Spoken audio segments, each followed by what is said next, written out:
Hey guys, so today I'm going to be looking at more Emma Rung stories. Yeah, let's just get right into the video. My 20-year-old daughter lives with me. She has a boyfriend, Gary, who currently lives with his own parents. She lost her job over COVID and has felt too sad since then to look for a new one.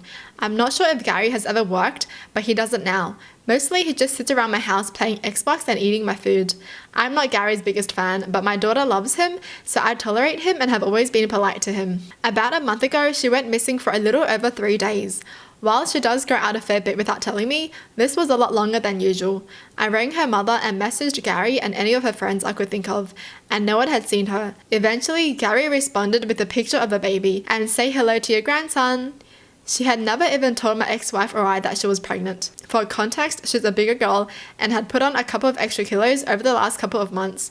While it seems obvious now in retrospect, at the time it just seemed like normal weight gain. She and Gary brought their baby back to our house sometime the next day while I was at work.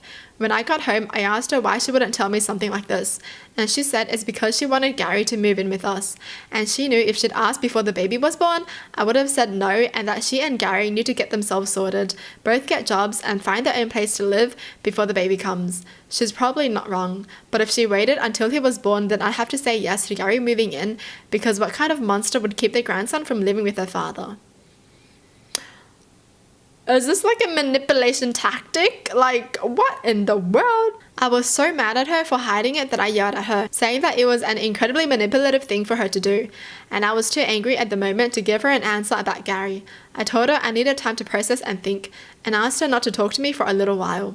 She rang her mother in tears.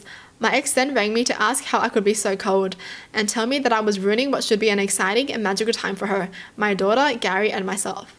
She said I look back on this in years and feel terrible that I spent the first days of my firstborn's grandchild's life making everyone upset by being angry at my daughter and her boyfriend and stalling their plans to live together with a baby. I feel like I'm justified in being angry about them intentionally trying to manipulate me, but everyone around me seems to think I don't have a valid reason for being bothered in the first place, and that I need to get over it, move on, and let them live together. Why is everyone always like that?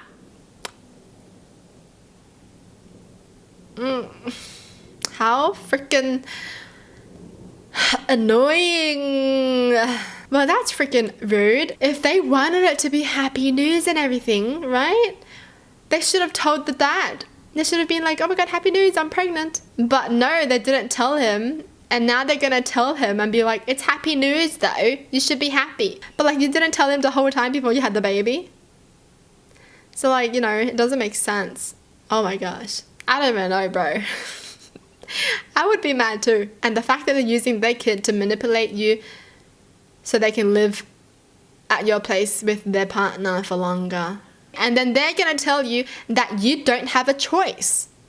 That we're gonna live here because are you gonna be the monster for kicking us out? I'll just kick Gary out. It's the fact that Gary didn't even get his shit together during the 9 months. He's still unemployed, he's jobless.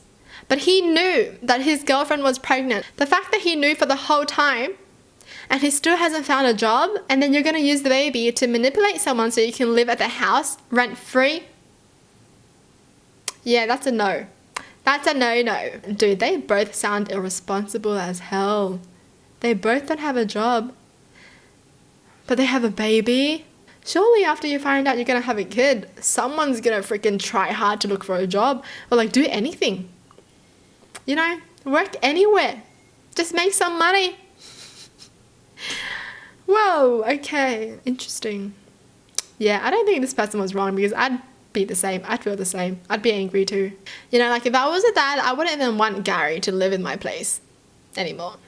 Like, nope. You knew you're going to have a kid. You don't even have a job yet. And then you plan all this to try to live in my place rent-free. Get out. And it's mostly going to be for the fact that I just want him to get his shit together. You know, like he's not going to get his shit together while living in my place rent-free kind of thing. Like, nah, you're going to be privileged. You're going to be entitled. So, nope, get out. All right, moving on. My friend, let's call her Emily, is an amazing person. She's fun, adventurous, intelligent, super active, a fantastic cook, outgoing, and just a great girl to be around. A few years ago, she decided not to shave anymore. Legs, armpits, female areas, out of protest to the patriarchy, resulting in her having very long dark hair everywhere. A few days ago, we were having a beer and she told me how sad her dating life was. That she kept meeting guys and having very fun dates, but never got a call back, or when she tried asking for a second or third date, got rejected in a very generic manner. Now, after telling her you're so gorgeous and wonderful, the right man will come, don't worry, multiple times, I decided to go out on a limb and say something along the lines of, I know this is a very superficial thing to say, but do you think it might help a little if you would shave? She was very taken aback and told me she was disappointed I would suggest she change her appearance for men and that I was the reason so many women were suppressed. I immediately apologized, but the evening was pretty much ruined. I texted her the next day apologizing again for hurting her, but she hasn't replied. I really did not want to hurt her, but I also don't quite see how my comment was that bad, so I'm not sure how to phrase my apology. Okay. I definitely would not have said that to my friend if that's all they're about, you know, like being natural and just finding a man that shares their values, right? The same values as them. Because, you know, anyone can want the things that they want and have their own preferences. Like, I wouldn't tell someone you should shave so you can find a guy, because that's just rude. Even though it might be true that they will find a guy, but then the guy's not going to share the same values as them. Do you know what I mean? Like, she's looking for a guy that she wants to date that will value her as her own self, basically. She wants someone that doesn't care about hair. And I do believe she's going to find that someone, right? And none of the guys that rejected her are wrong either, because they have their own preferences. If they want a girl who is nicely shaven, then sure.